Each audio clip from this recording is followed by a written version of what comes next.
right, and we are live. Go ahead. Hello, ECTC. It is so nice to have you here tonight. We are 2 days away, less than 2 days away from our first in-person tournament of the season. It has been a long time since we've been back in person, so we're really, really excited to have you join us at MIT for this tournament. So really quickly, I'm Carissa Fu, one of your tournament committee co-chairs. I know some of you do know me, some of you do not know me since it's been a little while since we've been together. But I'm one of the coordinators of the event, along with Master Tara Sarathi and a whole slew of other volunteers and the board who have really helped chip in to make this event possible. So without further ado, here are what we're going to talk through today. Mr. Hatfield from Princeton University will be giving some opening remarks about the Dr. Betsy Smith Award. For those of you who don't know, we unfortunately had a passing over the summer, so we want to talk a little bit about who Betsy Smith was to the league and a couple of awards that are in our honor. And then we'll turn over to Master Tron, who will give our tournament opening remarks, followed by announcements from MIT Sport Taekwondo President Elizabeth. I will go through some tournament flow reminders, and then we'll have some closing remarks from Master Trong as well. So I'm going to pass it off over to Mr. Hatfield to discuss the Dr. Betsy Smith Awards. Hello, everyone. So yeah, as Carissa said, I'm speaking with you tonight about Professor Betsy Smith. She passed away this last August due to complications during childbirth. Her daughter, Charlotte, is with her sister, Jean Smith, who many of you may remember from the league, and her brother-in-law, Corey Ashby, also someone who had been active in the league. I got to know Betsy when she started Taekwondo here at Princeton. I really thought of her as an athlete throughout her time here. She swam, she did triathlons, Taekwondo, and she was just somebody who really was an all-around athlete in my mind.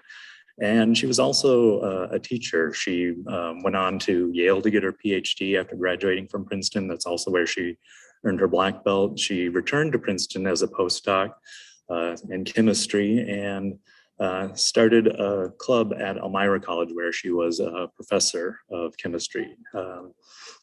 In the league, in the ECTC, Betsy had been active for 20 years as a competitor, as a coach, a referee, and I think we mainly know her as a member of the tournament committee.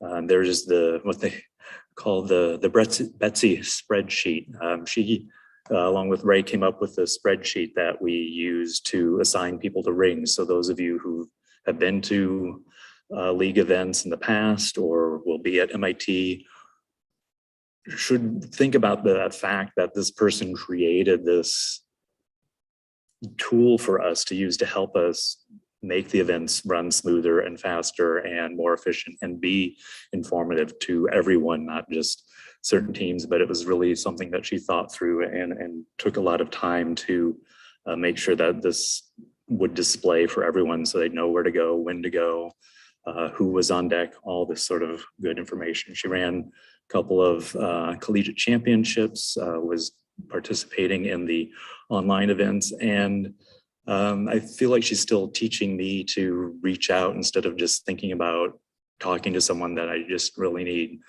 to do that and make sure that memory of Betsy, it goes on, that we're making sure her daughter knows what she did and how important she was to us and our league.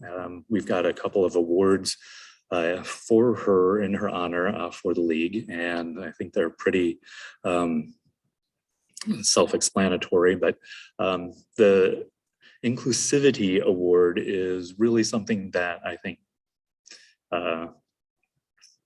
represents Betsy and all the different things that she was involved in and that were important to her, and that this would be going to a student because I think she really understood the challenges that students have financially and just being somewhat isolated or ostracized, that this is something where we can make sure we're being inclusive and recognizing someone who's stepped up on that front. And then the small school grant is another thing that I think Betsy really would have appreciated, that we're making sure that new schools to the league and schools that aren't as big as some of the others get the support that we can give them to help encourage them to be a part of the ECTC and be active. And you'll notice that they are still up for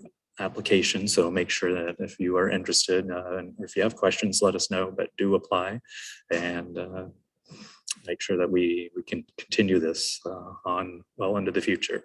Thank you. Thank you, Mr. Hatfield. We will now turn to Master Tron to give some opening remarks on the tournament. And yes, thank you, Master Hatfield. I know, Betsy really touched us all, and, it was a just moving tribute, and we're really going to miss her, and we really appreciate all of her contributions to the league. So I hope everyone does take advantage of those opportunities. I'm sure that Betsy and that all of us that were that would have been pleased to see the league just roaring back into form. I know I am, and we have an amazing 460 athletes registered from 17 schools. We have a small army of volunteers, 55 volunteers, not including even the referees coming here to make this event happen. And so, I think one of the things that always stands out to me about the ECTC is how many people are working so incredibly hard to make this event happen. And really the culture of paying it forward. Almost all of the people who do participate in refereeing and volunteering in the league are people who benefited from the league as they came up as well through Taekwondo. And this league, unlike, other organizations, perhaps, it's a 100% passion project, right? There is very little money being made. We really keep prices artificially really, really, really low to be as inclusive as possible to as many athletes as we can. So, as we start up again, just be appreciative of that. Not everything will be smooth the very first tournament back. We know that we're trying to, re-kickstart our league and everything that it stands for, and the amazing feeling of competition that some of us do remember from before COVID. So, just be patient with things as we go. We had our last tournament 20 months ago at Princeton. And during that time, we pivoted really hard to online competitions. I'm grateful to everyone who participated and helped run those. They were really great experiences. But man, when we put out this call for this competition, I know that we thought we would have a small tournament. We thought maybe it would just be a couple hundred people. We didn't think people would be ready to come back. But no, we got this monster turnout, perhaps one of the biggest tournaments in recent years. And so, I think we're also trying to launch a lot of different initiatives at this tournament. We're debuting Team Poomsae across all belt levels for the first time in person. And we're also debuting a new tournament management system. We may even have some remote tournament committee members. So, the purpose of this event is not necessarily for us to go back into full launch competitive mode, but we want everyone to have a safe return to competition and to give everybody some ring time. So it's not about necessarily winning that gold medal, or it's not about necessarily, gunning for the ECTC Cup, but we want everyone to get a couple of matches in the ring, 2, 3, 4 matches, and come away with that feeling. With that in mind, the safety in mind, we do want everybody to wear masks. It's a requirement for MIT for everybody indoors at all times to wear masks. And above that, we're also asking everyone to wear, not all masks are created equal. We're asking everyone to wear 3-ply paper masks or better quality. So, what we're going to do is we're going to actually provide, we have about 400 of these KF94s available if you don't have your own paper masks that you're comfortable with. But, studies have shown that cloth masks are just not as effective as paper masks. And in particular, if you can go to one of the higher 4-ply masks like the KF94, that would be great. And so if you want one of those, you come to the head table. They'll be in individually wrapped packages like this. I'm trying to get my blur filter to turn off. And we don't have necessarily. We should have enough for most people who want them. And we also have some regular surgical masks as well for those who want those. So with regards to the actual size of the tournament, we anticipated a lower number when we planned the tournament. We made the format of the tournament. And so when as many people signed up as they did, we really didn't want to limit the size of the tournament. That was something that, in the spirit of participation, in the spirit of trying to be inclusive, we wanted everyone to have a shot at it. So essentially what we're doing is we are putting blocks of time for each division, and we're trying to run as many matches for that division as we can. And the reality is that if we run as we have in the past, we're probably not going to finish the divisions. We might have somewhere between 5 and 7 matchups left. So which means that from the quarterfinals on, really you can look at any of that as bonus time. You all can help out by being we're going to do our part, man. We've been planning, and people have been losing sleep. We've been up all night trying to make things as efficient as we can. But at teams, you can also do your part by just making sure that you have enough coaches. Please don't have one coach for 10 teams. So we're always waiting, have 3 or 4 coaches, backup plans. Please don't have one pair of e-socks for 12 competitors. We have socks you can purchase on site if you need them. And just be where you're supposed to be, right? We actually have call times for each divisions. That's the first time we provided that ahead of time too. So when you're going to compete. So please be there when you are when you're supposed to be. If you listen on the PA, know your match numbers, and when they're called, just go there and we'll all work together, right? And the flip side is, if you're not where you're supposed to be, then you're costing someone else their competition time potentially. So, let's all work together to make the competition as efficient as possible, but also be prepared and understanding that, hey, you know what, if I got a couple of matches in, 2 or 3 matches in, and I don't get to contest a couple more, we're happy to be here, and we'll look forward to the next competition. Okay. So anyways, I'm thrilled. I know my MIT Sport Taekwondo Club has been working really hard to get all the infrastructure and all of the logistics in place for this event. So I'm going to hand it over to the amazing president of the MIT Sport Taekwondo Club, Elizabeth Zoe. Hello, everyone. If you guys don't know me, Master Tron just gave me an introduction. Hi, I'm Elizabeth. I'm currently president of the MIT Sport Taekwondo Club. As Master Tron has mentioned, we are super excited to welcome all of you guys to come to MIT for the first ECTC live tournament, or in-person tournament since February 2020. As Master Tron has also mentioned, we have received a much larger turnout than we originally had planned for, and therefore we will be having sort of like a block schedule, and we were going to have to try to keep the number of people inside the Johnson indoor track to like a minimum if possible. And because of that, we are requesting everyone to leave the indoor track, which is where the competition is actively happening, when you're not actively competing, coaching, or reffing. And this means that ringside cheering, the thing that everyone remembers and loves, will have to be kept at a minimum, and probably, hopefully, none at all. Please return to the indoor track around 30 minutes before your call time, just to make sure that everything can continue running smoothly and efficiently. And also, absolutely no food consumption will be allowed in the indoor track. Sometimes in the past, people would like sneak out a lunch, a sandwich, or a power bar. We're asking people to not eat inside an indoor track.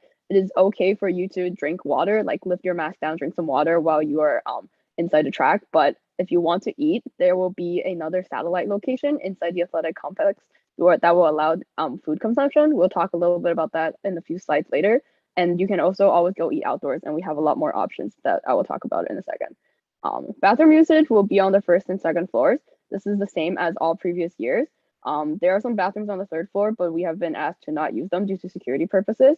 And then one other rule that MIT has requested me to let you guys know is that when you're walking on the 3rd floor through a hallway, you will be able to see the swimming pool. And we are requesting people to not take pictures of the pool because of policies of people don't want their photos taken when they're swimming.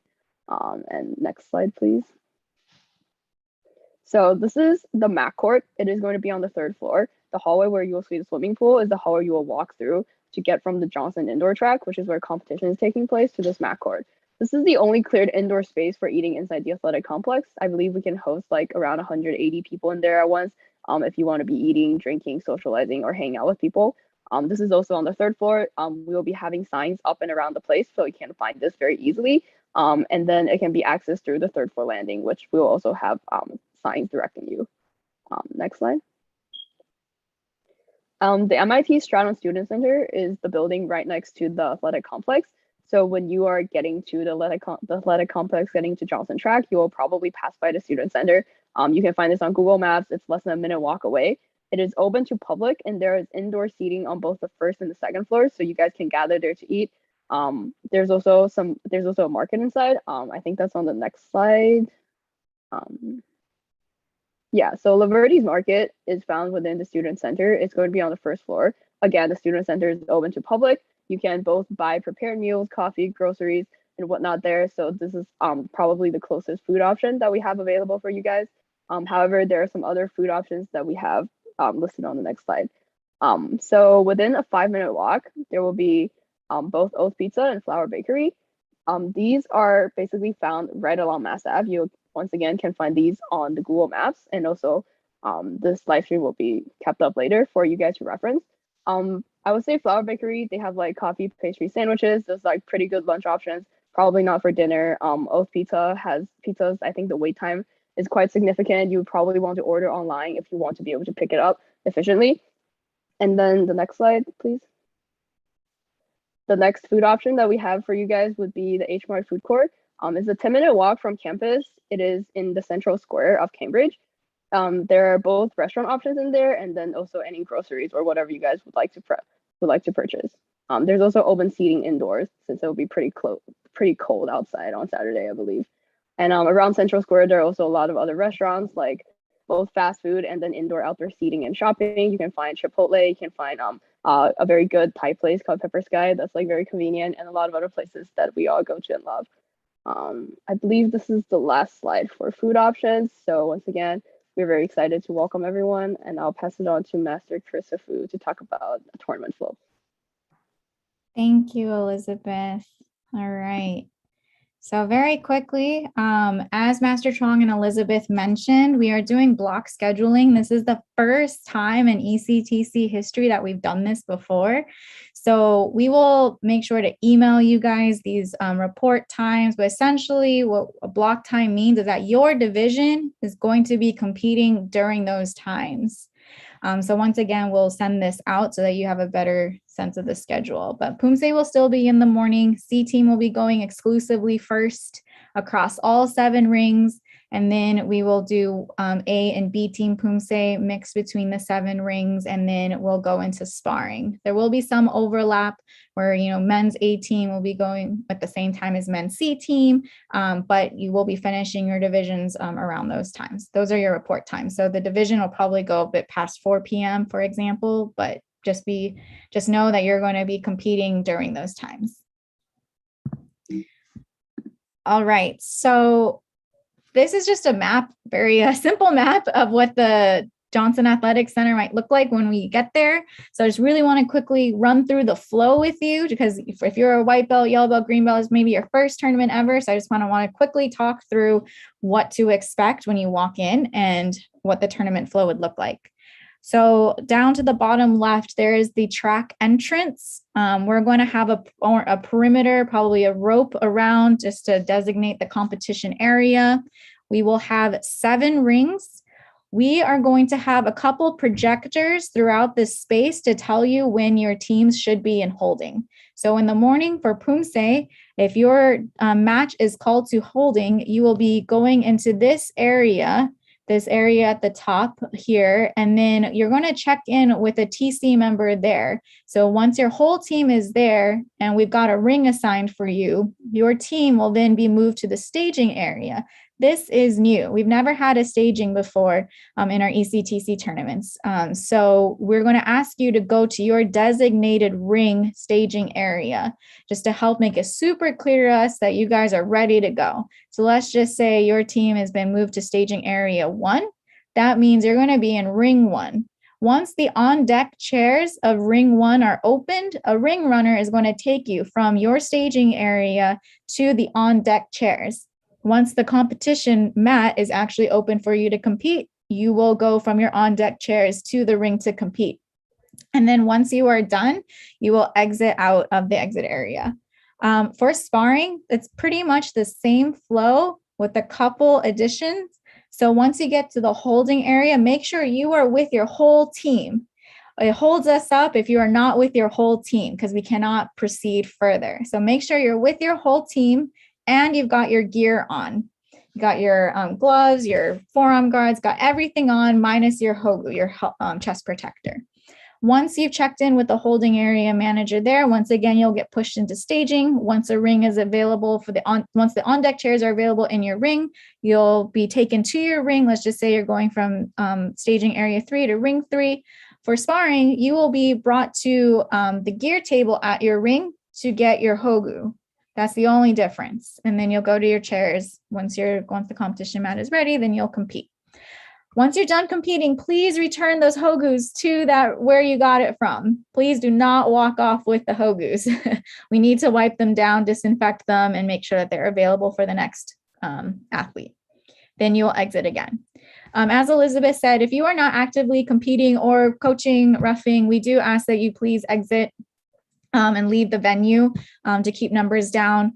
One other thing that I wanted to mention is that for exhibition matches, we're going to do those matches if we have time, and we're going to do them within that block division. So try your best if you want an exhibition match to get it situated, find somebody to do it with and come to the head table so that we can try to filter you in during your block schedule. All right. These slides are just going to be made available to you, and this is basically what I just talked through. So Poomsae tournament flow, sparring tournament flow, it's just written out, so I'm not going to review them again.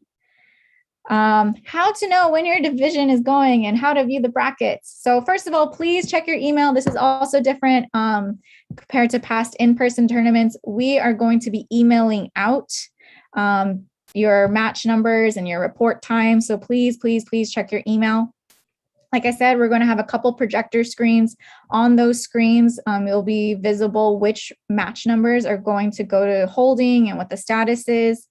We're also going to be sending out the brackets via email and posting them online. And then at the ring, there is going to be a second monitor in the rear of the ring. That monitor is going to be displaying what's happening in that ring and also have a ring history and just kind of what's on deck. And so it does give a status of what's going on with that ring. So hopefully that will help you get a sense of what's going on throughout the day. This is an example, or this is what you will be seeing when you're looking at the projector. So for instance, if we're just looking at the top row, match 701 is Poomsae A team round of 64. That's going to be in ring 5. This match status will be cycling through the process. So, in holding, let's just say match 712, you're going to be in holding. You got to walk there with your team. In staging, the green means that the team has moved from the holding area into the staging area.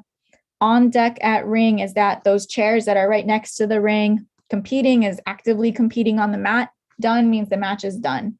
So this is what you'll be seeing on the projector. So as soon as you see, for instance, match 712 and 714, 716 through 718 in holding those matches, which are these teams, blue team and red team, as you can see here, it'll say like MIT A1 versus Princeton A1, something like that. Go to holding area. So the projector will be your friend. This is an example of what the brackets are going to look like. We are going to put them online and email them out to you, and they'll get updated throughout the event so that you can see the progress. A few other reminders. So for Poomsae, you know that it is individual. So, team matchups, but each round is individual versus individual. The matchups are randomized. We are going to have those lineups of those matchups visible on the front monitor ring. So just take a look at that front monitor ring to see who you're going to be up against. A reminder for sparring is, like I said, please make sure that when you are told to go to holding that you go with your whole team and you've got your sparring gear on.